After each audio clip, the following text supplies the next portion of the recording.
Palabra fiel y digna de ser recibida. Aquí hay un sonido de trompeta con el que se desea llamar la atención a una frase.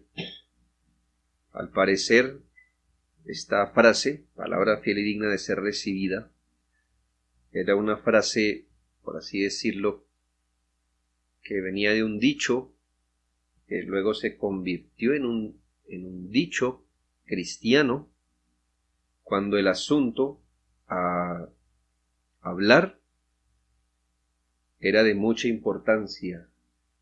Generalmente cuando hay algo importante que decir, alguien levanta la voz, de pronto llama la atención aplaudiendo, tocando una trompeta, alguna cosa, para que la gente pare un momento, voltee, considere qué es lo que se está diciendo. Y no es la primera vez que aparece y en la palabra de Dios con alguna regularidad aparece esta expresión de palabra fiel y digna de ser recibida, o palabra fiel es esta, o fieles son estas palabras. Al fin es un llamado de atención para remarcar lo que sigue. ¿Y qué es esto en lo que el apóstol Pablo desea que fijemos la atención, sino en el fundamento de la gracia? Cuando miramos la gracia del Señor, hemos entendido que es el favor, la merced de Dios, ese don salvador. Y nosotros vemos la gracia dispensándose hacia pecadores. Pero debemos mirar la riqueza que hay, porque la gracia se puede dispensar de forma gratuita al pecador solo si hay un fundamento justo para hacerlo. De lo contrario, beneficiar a un pecador es injusto, completamente. Hoy, nuestro país, entonces se debate qué es justo, qué no es justo. El crimen debe tener su recompensa o su retribución, y sí, pero ¿por qué estos están afuera y este adentro? Y etcétera, y con algo estamos luchando todos, y es que los culpables son privilegiados. ¿Y por qué nos afecta tanto eso? Porque es injusto que un culpable sea privilegiado. Es más, es muy malo que el culpable no reciba castigo, cuanto más que se le privilegie. Además, no solo no es castigado, sino que privilegiado. Pero hemos argumentado este día que es precisamente lo que hace la gracia en un pecador, precisamente. Pero, ¿cuál es el fundamento para que Dios pueda dispensar su gracia y ser justo, y seguir siendo justo y nunca ser acusado de injusticia? Eso es la palabra fiel y digna de ser recibida. Ahí está la información que nos da el Evangelio. El apóstol Pablo desea que fijemos la atención a esa bendita obra de Jesucristo, que la obra de Jesucristo hizo dos cosas: puso en evidencia que Dios es un Dios lleno de gracia, y además posibilitó que los pecadores hallaran la gracia. Es decir, el sacrificio de Jesucristo en la cruz puso de manifiesto que Dios es un Dios que está lleno de gracia. Pero a la vez el sacrificio de Cristo posibilita que el pecador acceda a esa gracia, de que en cierto sentido hubiera servido un Dios lleno de gracia sin la forma de poderlo expresar. La cruz hizo visible para nosotros que Dios es lleno de gracia, es decir, ¿dónde veríamos nosotros cuál es la prueba máxima, la prueba reina de que Dios es un Dios lleno de gracia? La cruz de Cristo. ¿Y cómo hace un pecador terrible, justamente juzgado, para hallar gracia? La cruz de Cristo. Ese Dios lleno de gracia exhibió de forma maravillosa esta gracia en la inmolación de su bendito Hijo Jesucristo, y a su vez es por esa gracia del Hijo de Dios que pecadores no tendrán que satisfacer por ellos mismos la justicia divina tan perfecta e implacable como es. Es que hallo algo que en vez de engrandecer la gracia le resta, y es el pensamiento que Dios pasó por alto su justicia para manifestar gracia. Y entonces eso es lo que lleva a gente a pensar que estamos tratando con un Dios de amor, de justicia, de bondad, y no temen. ¿Por qué? Porque en su mente no había otra forma de dispensar gracia sino restando su justicia. Y hablo de la perfecta e implacable justicia de Dios. Es perfecta y es irreversible. Dios es juez justo y su justicia será satisfecha completamente. Así que de no haber sido hecho ese sacrificio en sustitución en la cruz, como ese modo de satisfacer la justicia divina por parte de Jesucristo, ni Pablo ni nadie pudo haber podido ser recibido a la misericordia salvadora, ni los dones que vinieron como ser fortalecido para el ministerio, ni nada de esas cosas, ni gracia salvadora, ni gracia santificante, ni gracia capacitadora hubieran venido al apóstol Pablo, ni a él ni a nadie, si el sacrificio del Señor Jesucristo no hubiera satisfecho la justicia divina a favor de ellos. Nadie puede acceder a la abundante misericordia que habilitó a la fe y al amor en Jesucristo. Veamos entonces de este texto, o vamos a ir sobre este texto así: el axioma universal, 2, el caso particular del apóstol Pablo, y 3, la alabanza gloriosa. Primero, el axioma universal. Ahí aquí está la frase, la máxima universal. No tiene aplicaciones para unas cosas sí, otras no. No es universal, aplica. Versículo 15, primera parte: palabra fiel y digna de ser recibida por todos, que Jesucristo vino al mundo para salvar a pecadores. El apóstol había comenzado esta epístola hablando, si usted lee los versículos anteriores, de aquellos falsos doctores que andan encontrando temas de disputas necias sin saber ni lo que hablan ni lo que dicen, y así hacen desviar a otros. Pero aquí hay una declaración fiel y honorable a comparación de las disputas necias que hunden a los hombres en perdición, de doctores que no saben ni lo que hablan ni lo que dicen. Aquí hay algo en contraste: palabra fiel, digna de ser recibida. Y esta palabra fiel tiene como respaldo a Dios mismo y tiene a la obra de Jesucristo como garantía. Y es una declaración, dice, palabra fiel y digna de ser recibida por todos. Así que en mente, esta frase no tiene la intención de ir dirigida a los eruditos o gente especial, sino que es una palabra que debe ser aceptada y recibida por todos sin distinción. Una palabra recibida con alegría, regocijo, expectación y afecto. Dudar de esta palabra fiel es es dudar de Dios mismo, quien está detrás, y es dudar del Evangelio, del sacrificio de Cristo, que es la garantía de esta palabra fiel. ¿Cuál es el contenido de esta palabra fiel?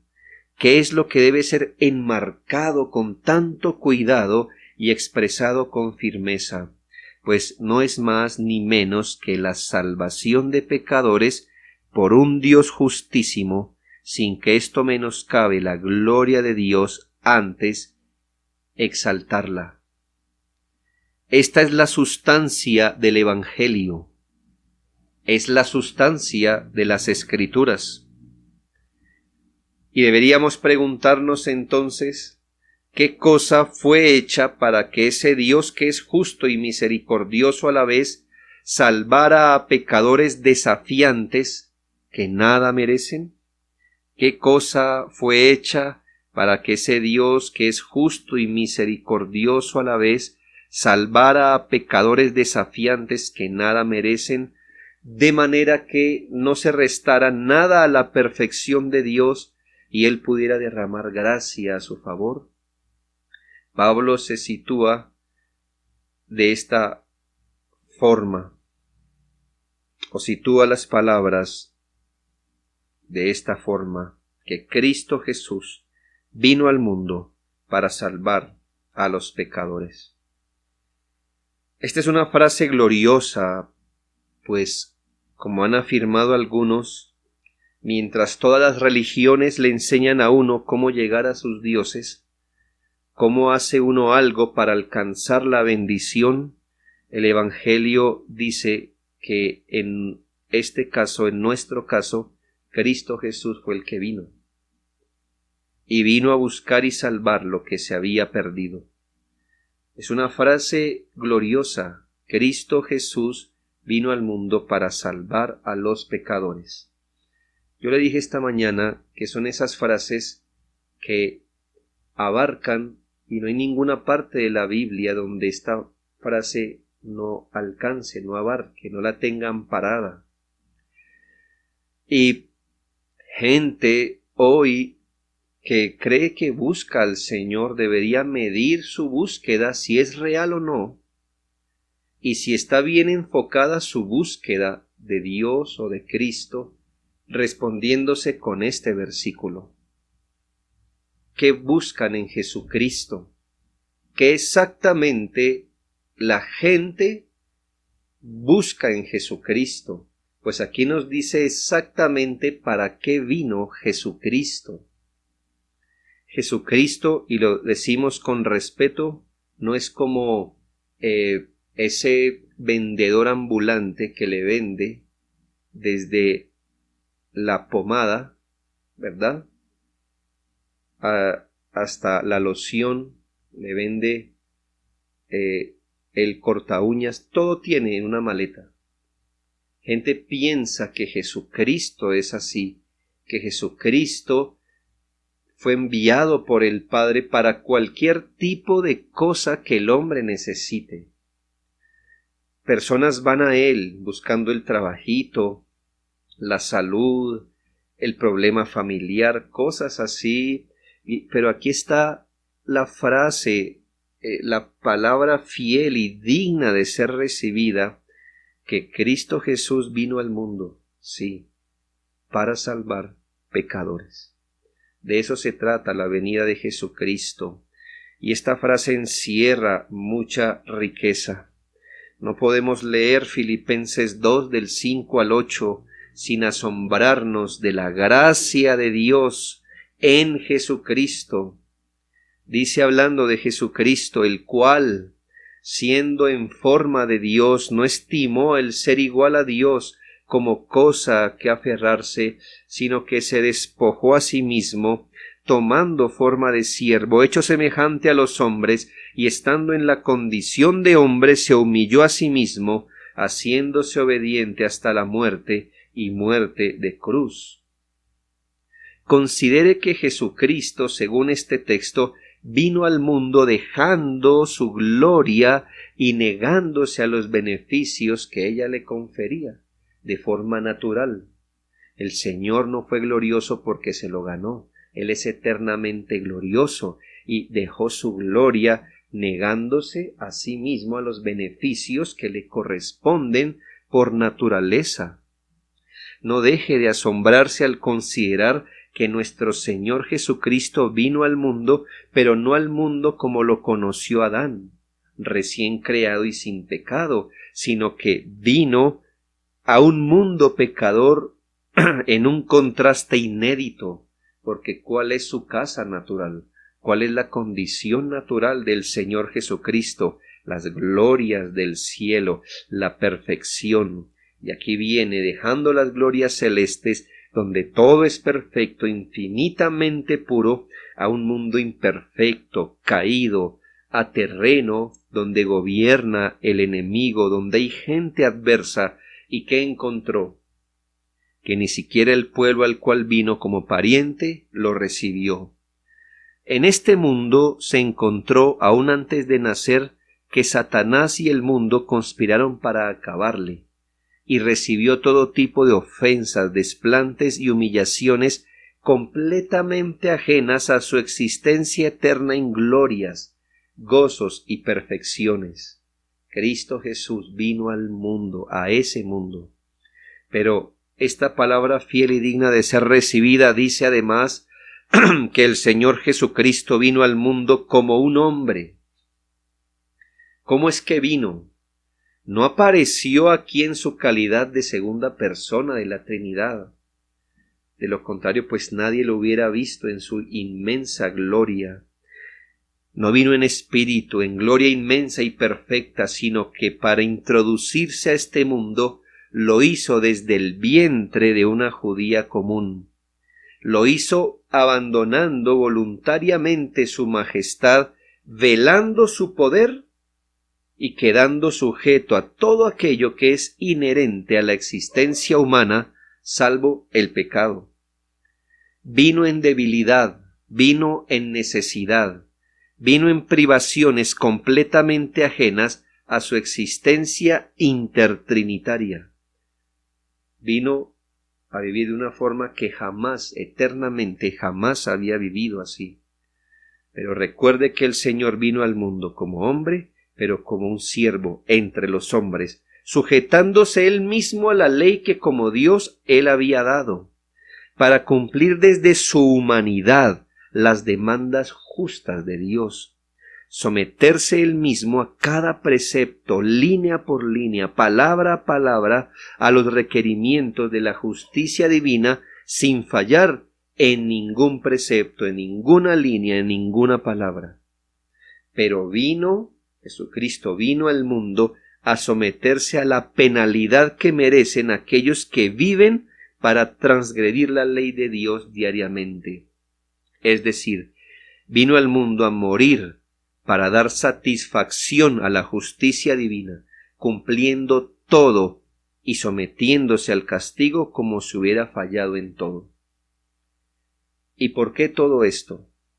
Porque era la única manera de salvar a seres humanos pecadores. La salvación de los pecadores no se da por la vía de un decreto real. Esto es una orden emitida del cielo diciendo que el pecador sea salvo. ¿Por qué? Porque quiero. No, hermanos, la salvación no se dio así. La salvación se dio por representación, porque alguien de la raza humana viniera a dar satisfacción por la deuda contraída. Así que voluntariamente y de acuerdo al deseo del Padre de salvar a muchos hijos y traerlos a la gloria, el Señor viene como hombre para satisfacer la justicia de Dios y viene como representante de aquellos que el Padre amado desde antes los representa y alcanza la vida que ellos no tienen y al hacerlo murió en la cruz. La vida del Señor fue tomada con justicia por ir en calidad de representante del pecador, para que sus representados no murieran la muerte justa. Así que aquí está el fundamento justo de por qué Dios trata con gracia al pecador. Le dije que la justicia de Dios es perfecta e implacable. Jesucristo asume la representación de gente pecadora. En Jesucristo se aplica la justicia inflexible, la justicia perfecta, porque Él venía en representación. ¿Para qué? Para que a sus representados entonces ellos no murieran la muerte eterna y fueran objeto de la gracia. Esa es la única, pero el inmenso fundamento, la base legal por la que Dios puede dispensar gracia. De lo contrario, dispensar gracia a un pecador sería un acto de injusticia monumental, si no tuviéramos en cuenta la figura del representante o el fiador. El Señor vino al mundo a redimir, a salvar, a perdonar, a librar al pecador, pero lo hizo por la vía de la sustitución, de la representación, de la figura del fiador. Gente tiene conflicto con eso, la verdad. Pero me imagino que no tuviera ese conflicto si no tuvieran cómo pagar una deuda y alguien les hubiera servido de fiador, ¿verdad? Esa figura existe aún en las transacciones humanas. Alguien dice, bueno, si yo no puedo pagar, él va a pagar y firma, así que si yo no puedo pagar y le cobran al otro, gente no tiene conflicto con eso, eso pasa aquí. Pero aquí estamos hablando de un fiador, de el fiador, espiritualmente hablando, en el asunto de satisfacción de la justicia. Cuando usted ve esto desde esta perspectiva, usted no puede sino asombrarse de la gracia de Dios, porque la gracia de Dios, el favor de Dios, ese don inmerecido, esas mercedes de Dios salvadoras, están paradas sobre un fundamento legal. El Señor no traicionó su justicia para ser lleno de gracia y para dispensar la gracia. Es más, la gracia tiene sentido en el hecho que el Señor sí cobró de forma perfecta su justicia en la vida del representante. Y por eso el apóstol Pablo, después de decir, mire, yo fui recibido a misericordia, la gracia de Dios fue en mi caso mucho más abundante, pero él está hablando por toda la verdad, por todos los creyentes. La gracia del Señor fue abundante y por eso para un momento y dice, palabra fiel y digna de ser recibida por todos es esta: Cristo Jesús vino al mundo a salvar a los pecadores. Pero ¿qué incluye eso? ¿Salvarlos cómo? En la muerte de cruz. Cristo Jesús vino al mundo a salvar pecadores, porque el Señor no se hubiera dado en sustitución por alguien que no necesita pagar, pero se dio en sustitución precisamente por pecadores. Realmente es la única raza humana que hay, la pecadora, no hay otra. Y el Señor se dio en la cruz por seres pecadores.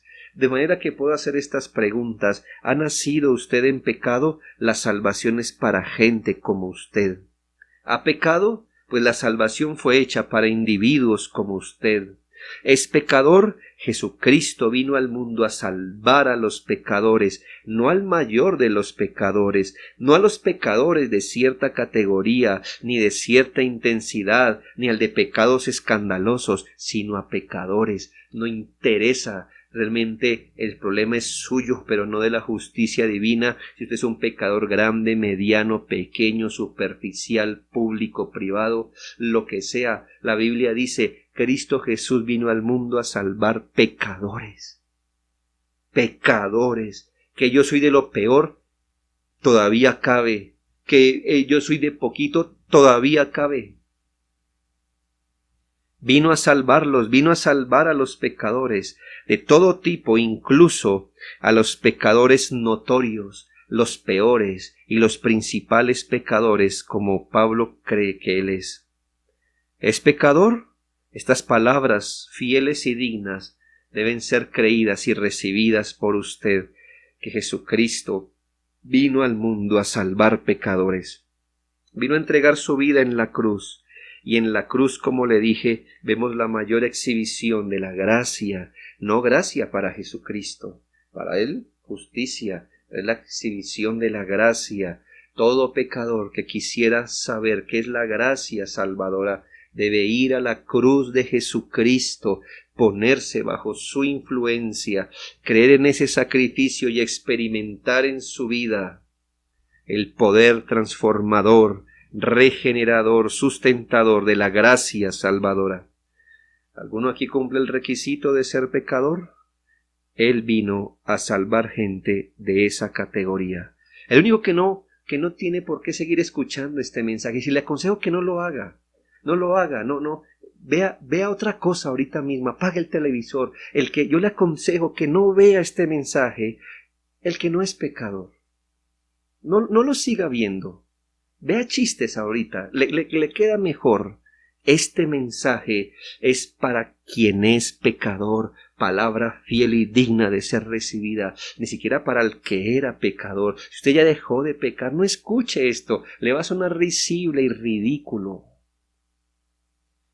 Vaya, vea otra cosa, pero el Evangelio, estas palabras es para el pecador, para el que era un pecador sin perdón, pero para el pecador después, como el apóstol Pablo, como usted y como yo.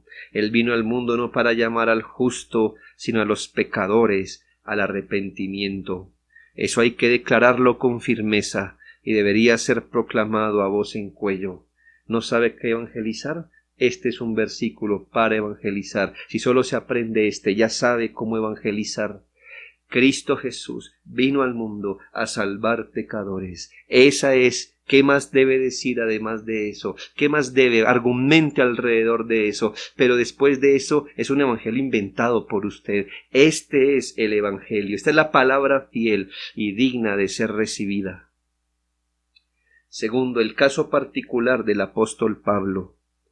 Los versículos 15, segunda parte, y 16 dice: de los cuales yo soy el primero, de esos pecadores, yo soy el primero, pero por esto fui recibido a misericordia, para que Jesucristo mostrase en mí el primero toda su clemencia para ejemplo de los que habrían de creer en él para vida eterna. Aquí hay algo que el apóstol Pablo dice que es propio de él, y nosotros podemos hallar de muchas maneras identificación con él en lo que él dice aquí. Sin embargo, hay algo que solo le aplica al apóstol Pablo como ese individuo llamado por el Señor para ser ministro de los gentiles. Recuerde que el Señor lo llamó no para que él nunca le dijera nada a un judío. Ser ministro de los gentiles, como dice también de Pedro, que Pedro fue llamado a los judíos, no tanto a los gentiles, no significa ni que Pedro nunca le predicara a un gentil, ni que Pablo nunca le predicara a un judío. Ambos hicieron esto, sino que era un llamado especial donde se acentuaba un poco más su ministerio. ¿Y en qué consistía? Pues que el apóstol, el Señor lo puso de muchas maneras como un modelo, no para que él fuera a cada ciudad y diera el testimonio de su conversión, algo así como yo era, como algunos, ¿no? Yo eso vi en la calle, no, nada de esas cosas. Él mismo era el modelo, ¿sí? Él mismo, no tanto sus palabras, porque cuando él predicaba era de Cristo, pero era él mismo, era el modelo. Y nosotros de cierta forma nos podemos identificar con Pablo en muchas cosas, por supuesto, pero hay cosas que solo le van a aplicar a él. Pablo se declara, primeramente, de una manera humilde y convencida como el primero de los pecadores. Esto no es una falsa modestia, ¿verdad? Esto no es como como etiqueta, ¿verdad? Como urbanidad. Como etiqueta, como urbanidad, no. Esto tiene que ver con algo que realmente él creía, o si no, estaría mintiendo haciendo las Escrituras mismas. Realmente él está convencido que es el primero de los pecadores, no el primero en temporalidad, porque el primer pecador fue Adán, sino el primero en prominencia. El apóstol considera su historial pecaminoso, pese a todos los beneficios que tuvo cuando vino al mundo, como lo mirábamos. Él mira cómo fue traído o vino a existir en un contexto muy benéfico, por así decirlo, y al ver las corrupciones de su corazón que le eran ocultas, pero luego le resultaron muy claras cuando él fue expuesto al Evangelio por el Espíritu Santo, no pudo sino alarmarse y muchas veces gritar: miserable de mí. Él creo que contrasta los grandes beneficios, cómo pudo vivir, y un corazón tan corrupto. Y él, muchos años después de haber creído, todavía creía que era un hombre miserable. Por eso dice: el primero de los pecadores. Cristo Jesús vino al mundo a salvar a los pecadores, de los cuales yo soy el primero, el más prominente o el peor de todos. Y esta conciencia nunca le abandonó. La conciencia siempre la tuvo él. Y yo preguntaría si acaso hay algún hijo de Dios que no diría esto mismo de sí. Y me cuestionaría si acaso hay un hijo de Dios que no crea también que ese es su caso. No como etiqueta, no como falsa modestia, pero dudaría de la gracia de Dios en un individuo que realmente en oración no crea y piense que él es el peor de los pecadores. Yo dudaría, ¿sabe?, de la gracia en un individuo, porque mi pregunta es: ¿qué cosa realmente ve en usted? Mire, muchos pecan sin conocimiento e ignorancia, pero usted lo hace sabiendo. ¿Eso cómo lo pone? Muchos lo hacen porque no son regenerados, pero usted peca como uno. Muchos lo hacen porque jamás se les ha presentado el Evangelio, usted conociendo y creyendo el Evangelio. Usted se ha dado a cosas malas, pese a que con usted Dios ha sido especialmente benévolo. Si usted duda que es el peor de los pecadores, eso solo comprueba que lo es al estar tan ciego que ni siquiera se da cuenta que lo es. Pero en el versículo 16 el apóstol habla de su papel en los propósitos de Dios, y aquí es donde creo que Pablo en cierto sentido está solo por el llamado que Dios le hizo. Y era tomar al apóstol Pablo y hacerlo un modelo, y permítame explicarlo así. El Señor toma un individuo con tantas aparentes bendiciones, ¿verdad?, como que lo exalta en medio de su pueblo Israel, ¿verdad?, un hombre prometedor, lo exalta, pero lo exhibe también como un hombre de un negro corazón, con el que resultó peleando contra Dios, queriéndole servir, y blasfemando contra él, queriéndole alabar, procurando apartar del camino al cielo a quienes iban allí y obligándolos a ir por el camino que lleva a la condenación, pensando que hacía bien. Dios tomó a un hombre así para que él mismo fuera visto como un modelo de lo que el Señor hace en la salvación. Si el Señor pudo perdonar al individuo que más públicamente le odió, si el Señor pudo hacer que el hombre que públicamente más odiaba a los cristianos, lo pudo hacer un amante de Jesucristo, Si el Señor pudo hacer de una fiera tan salvaje que hubiera desprezado a todas las ovejas de Jesucristo, lo pudo hacer un pastor de las ovejas de Jesucristo.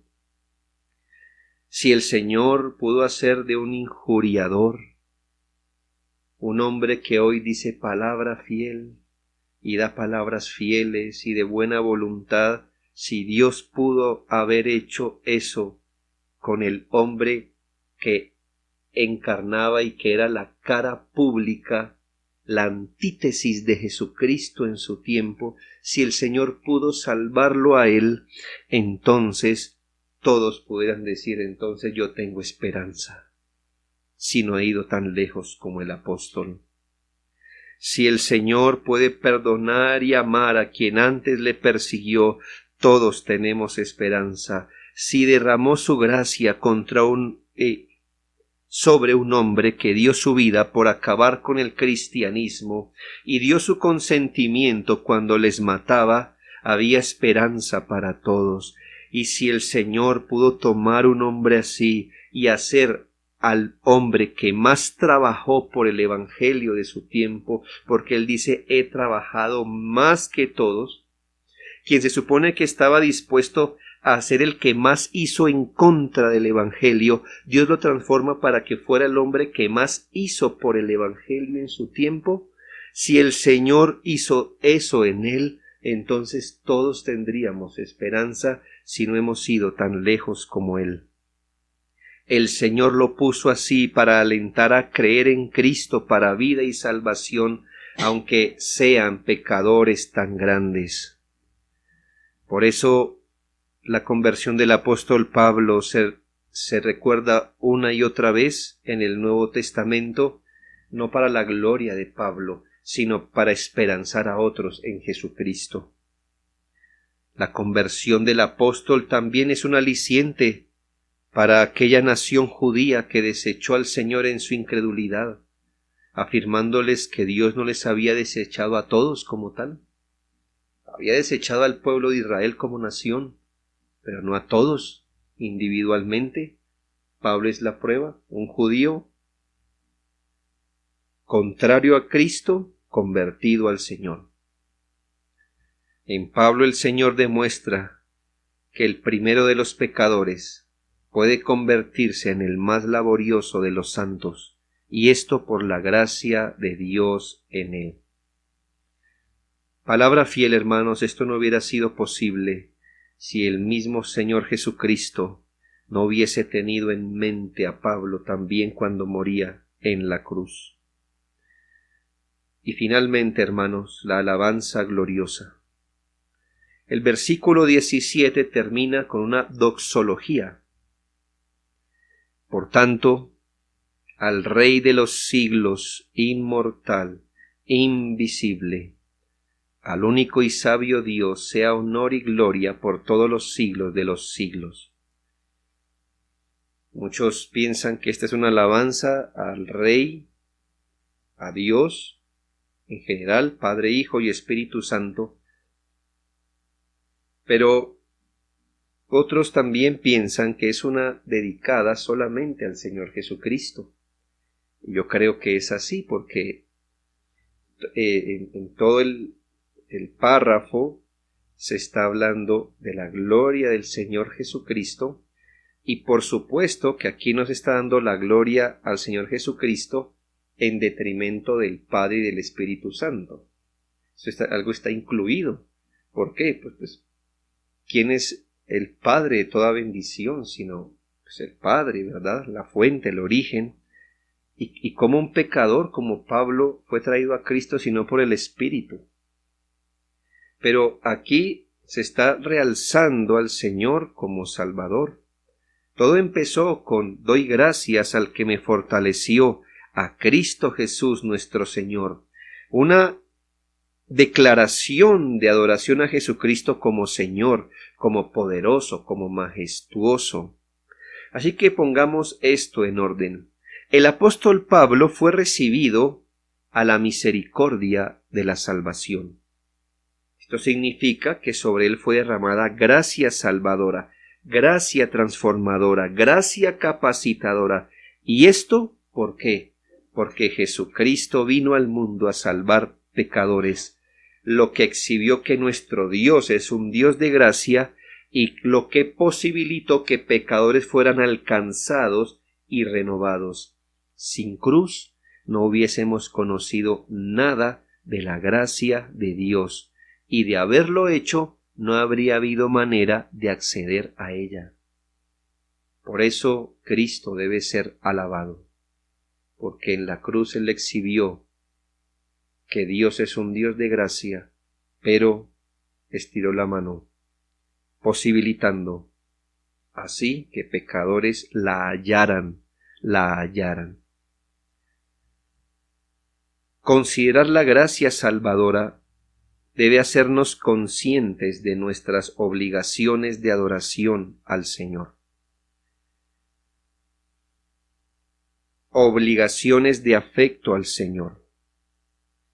Mire que el apóstol Pablo, de forma muy natural, cuando habla de palabra fiel y digna de ser recibida, de hecho resulta adorando. Y cuando le dije también al comienzo que cada gratitud al Señor nos está dando a nosotros una instrucción, y cuando nosotros consideramos la gracia salvadora, debemos hacernos más conscientes de nuestras obligaciones de adorarle. Hermanos, nosotros no podemos pagar la gracia. Nosotros no podemos remunerar la misericordia salvadora. No hay nada que pudiéramos hacer ni siquiera para equipararla, mucho menos para superarla o compensarla. No podemos hacer nada, pero tenemos obligaciones con la gracia, como la adoración, como lo que hace aquí el apóstol Pablo. Cuando hemos encontrado a Dios como ese Dios de gracia, no debemos olvidar tener pensamientos altos sobre Dios, y esto a la luz, hermano, que la mayoría de gente se encontrará a Dios en su justicia, pero solo un remanente lo encontrará en su gracia. Dice un dicho que todos los caminos conducen a Dios, y creo que es verdad. Todos los caminos conducen a Dios como juez. Solo uno, a Dios en su gracia, y es en Cristo. Y deberíamos, hermanos, estar agradecidos no con orgullo carnal, por supuesto que no, pero deberíamos estar agradecidos, hermano, que mientras millones y millones encontrarán a Dios en su justicia, nosotros le hallamos en gracia. Y esto debe hacernos tener pensamientos altos sobre Él. Debería hacernos pensar eminentemente de Dios y declarar las palabras más grandes con respecto a Él. Las oraciones y las alabanzas a Él deberían ser de palabras cuidadosas y de lo más alto en nuestro léxico que encontremos. No como algo externo. No se trata de cortesía, pero hermanos, se trata de ¿qué palabras usaríamos para exaltar al Señor? Palabras más eminentes, las palabras que sólo le quepan a Él. Yo me pregunto, ¿qué calificativo sería exagerado atribuírselo al Señor? ¿Qué calificativo pudiera decir, no, eso ya es exagerado decírselo a Él? No, hermanos, yo creo que no hay palabras en nuestro lenguaje que puedan hacer justicia a la persona y a la obra de gracia del Señor. La gracia salvadora debería aumentar nuestros pensamientos nobles acerca de Dios. El trato de gracia de Dios para con nosotros debería llevarnos a la admiración de sus gloriosos atributos, como Él lo hace. Al Rey de los siglos, inmortal, invisible, al único y sabio Dios. ¿Sí nota? Palabras, pensamientos, consideraciones altas, admiración. Al llamarle Rey de los siglos e inmortal, El apóstol se regocija en que la gracia de Dios jamás caducará. Es un rey primeramente. Para que usted expugne lo que él tiene, tiene que quitar la corona de su frente. ¿Entiende lo que está haciendo el apóstol Pablo? Es decir, qué tan segura es la gracia de Dios para con los objetos de ella, qué tan firme puede ser, qué tanta garantía tiene. Algo así como nos dijera, la gracia de ustedes, la gracia de Dios sobre ustedes está tan asegurada tanto como Cristo tenga su corona de rey en su frente. El día que Él la pierda, usted pierde la gracia de Dios. ¿Cuándo será eso? Nunca. Nunca. Al Rey de los siglos, Él tiene todos los siglos para vivir, para tener su corona en su frente. Eso nos está diciendo que jamás, jamás nuestra porción de gracia caducará. Tenemos un bien eterno, tan eterno como dure el Rey de los siglos, tan eterno como esté vivo el Rey de los siglos, hasta que Él siga viviendo y reine, nuestra gracia será un bien que tengamos los hijos de Dios. Cristo es exaltado como el Dios viviente, como el Redentor viviente, y aunque murió como hombre, jamás morirá, sino que vive para interceder por su pueblo, para reinar sobre ellos y protegerlos. No lo vemos hoy, está invisible a nuestros ojos, pero eso no resta la realidad de su reinado y sacerdocio, porque Él vive para reinar y para interceder por su pueblo. A ese único y sabio Dios, único, no excluyendo al Padre o al Espíritu, sino en oposición a todas las deidades falsas de aquellos que no son Dios por naturaleza, al único y sabio Dios, quien es la sabiduría misma. Mire, único y sabio Dios, Él es la sabiduría de Dios. A Él se le rinden honores, gloria, honor, pres. Él es digno de ello. Es digno aun si no nos hubiera salvado, de que se le diera la gloria y la honra, porque no hay más digno que Él, no hay nadie más esplendoroso y glorioso que el Señor Jesucristo. Pero ¿cómo debería ser coronado de honor y gloria por aquellos que han sido coronados con la gracia del Señor? Hermanos, cosas que ni siquiera los ángeles que no pecaron pudieran reconocer de Dios, lo podemos reconocer los pecadores. Tales pecadores y todo tipo de pecadores, el Señor vino a salvar de todo su pecado, de todos sus pecados originales, del pecado original, del pecado actual, redimirlos de la maldición de la ley, de la condenación del pecado, de la esclavitud de Satán, del mal del mundo, de la ira venidera, de cada enemigo de sus almas, y que por su obediencia, sufrimientos y muerte al cumplir la ley, llevó la pena de ellos, se ofreció en sacrificio por ellos, terminando así reconciliándolos a ellos con Dios, trayéndoles justicia eterna. Es un Salvador completo, adecuado y dispuesto, un Salvador del alma, del cuerpo también. A Él se le debe toda la gloria en la salvación, todo todo reconocimiento que los hombres y los objetos de su gracia debamos darle. Así terminó el apóstol su argumentación, al menos hasta allí. Palabra fiel. Cristo Jesús vino al mundo a salvar pecadores. ¿Qué diríamos nosotros? Que a Él sea honor y gloria por todos los siglos de los siglos. Amén. Oremos.